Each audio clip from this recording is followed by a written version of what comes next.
To our channel law कक्षा। Student, आज हम डिस्कस करने जा रहे हैं modes of acquisition of ownership. देखिए क्या क्या मोड्स हैं एक्वायर करने के ओनरशिप के। मेनली दो मोड्स हैं, original acquisition and derivative acquisition. Original acquisition हमारा क्लासिफाइड करा गया absolute, extensive acquisition and excessive. Discuss करते हैं one by one.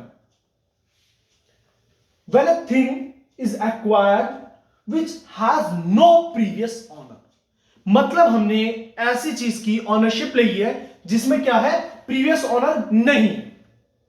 For an example, जैसे हम बाहर गए, नदी किनारे हमारा घर है और हमें दिखा अरे ये तो प्रीशियस स्टोन है, तो वहां उस स्टोन का कोई भी क्या नहीं था, नो प्रीवियस ओनर, मतलब उस स्टोन का कोई भी प्रीवियस ओनर नहीं था।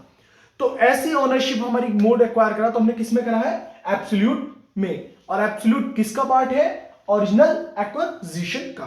तो क्लियर हो गया, फर्स्ट एब्सोल्यूट में क्या है, नो प्रीवियस ओनर, मतलब उस ऑब्जेक्ट का, उस थिंग का, उस गुड्स का कोई भी प्रीवियस ओनर नहीं है। सेकेंड, एक्सटेंसिव एक्विजिशन, ये पॉइंट हमने डिस्कस भी करा है।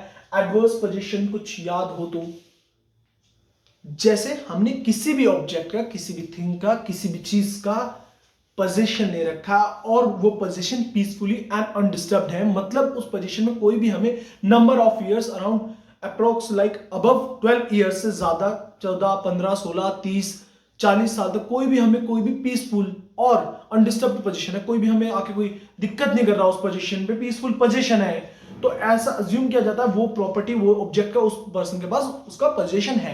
तो ऐसे में जब हमारी ओनरशिप एक्वायर होती है तो किसमें आती है, एक्सटेंसिव एक्विजिशन में। थर्ड वन, एसेसिव क्या कहते हैं, this is called accessory acquisition, that is when the ownership of property is acquired by the way of accession to some existing property. The main word in the accession, existing property, means हमारी existing property से हमें किसी चीज की ownership मिल रही है। मतलब sir अगर आप कहना चाह रहे हैं ये आपकी कोई लैंड है और ये आपकी एग्जिस्टिंग प्रॉपर्टी और आप इसके ओनर हो, तो इस लैंड की ओनरशिप आप पे है, तो इस प्रॉपर्टी से कैसे आपको दोबारा ओनरशिप मिल रही है।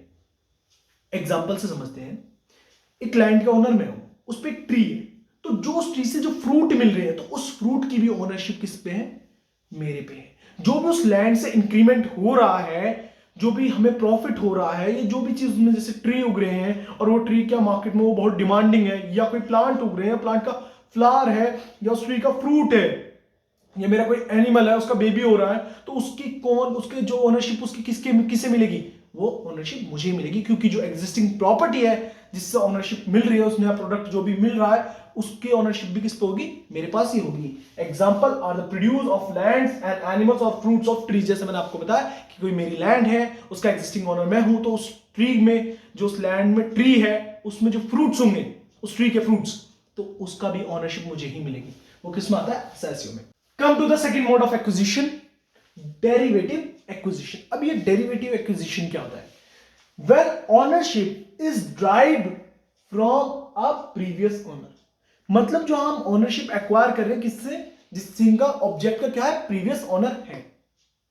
इससे पहले हमने पढ़ा था ओरिजिनल एक्विजिशन, उसमें हमने पढ़ा था एब्सोल्यूट एक्विजिशन, जहां हम थिंग को एक्वायर कर रहे हैं which has no previous owner, उस थिंग का, उस ऑब्जेक्ट का कोई भी प्रीवियस ओनर नहीं है। बट यहां क्या हो रहा है कि हमारे थिंग का, हमारे ऑब्जेक्ट की जिसकी हम ओनरशिप ले रहे हैं, उसका क्या है, प्रीवियस ओनर है और उससे हम एक्वायर कर रहे हैं। It is called derivative acquisition of ownership. It take place when ownership is acquired by inheritance, gift और purchase etcetera. For an example, मैंने अपनी बाइक अपने फ्रेंड को गिफ्ट कर दी, तो वहां मैंने ओनरशिप क्या करी है, ट्रांसफर करी है। कैसे ट्रांसफर करी है भाई, प्रीवियस ओनर वहां प्रेजेंट है, उसने कैसे एक्वायर करी है, डेरिवेशन एक्विजिशन से। क्लियर, इनहेरिटेंस हो गया, लाइक किसी के फादर हैं वो नहीं रहे तो उसकी प्रॉपर्टी ट्रांसफर्ड हो गई उसके सन को, डॉटर को, उसकी वाइफ को, तो वहां कैसे उसने ओनरशिप एक्वायर करी, डेरिवेशन एक्विजिशन। परचेज कर ली, कोई भी प्रॉपर्टी मैंने खरीद ली, तो मैंने उस फ्लैट की, उस घर की, उस लैंड की जो ओनरशिप है वो कैसे एक्वायर करिए, derivative acquisition. Clear, In the Indian context, the law of succession, transfer of property, sales of goods, etc. regulate the acquisition of ownership of the property by derivative mode. जो India में जो हमारा pattern चलता है उसमें क्या है, जब हम किसी प्रॉपर्टी को एक्वायर कर रहे हैं, इनहेरिटेंस हो रहे हैं, तो इन सब में कौन सा हमारा मोड चलता है एक्विजिशन का? डेरिवेटिव मोड चलता है। होपफुली आपको दोनों ही एक्विजिशन मोड्स, ओनरशिप के, डेरिवेटिव एंड ओरिजिनल एक्विजिशन के, तीनों ही एब्सोल्यूट, एक्सटेंसिव एंड एसएससीओ क्लियर हो। अगर कोई भी डाउट है तो विदाउट हेजिटेट आप मुझे मेरे इंस्टाग्राम अकाउंट shivam.22 में डीएम कर सकते हैं। मेरी वीडियोस अच्छी लगती है ज्यादा से ज्यादा शेयर करें, लाइक करें, subscribe my channel. Thank you.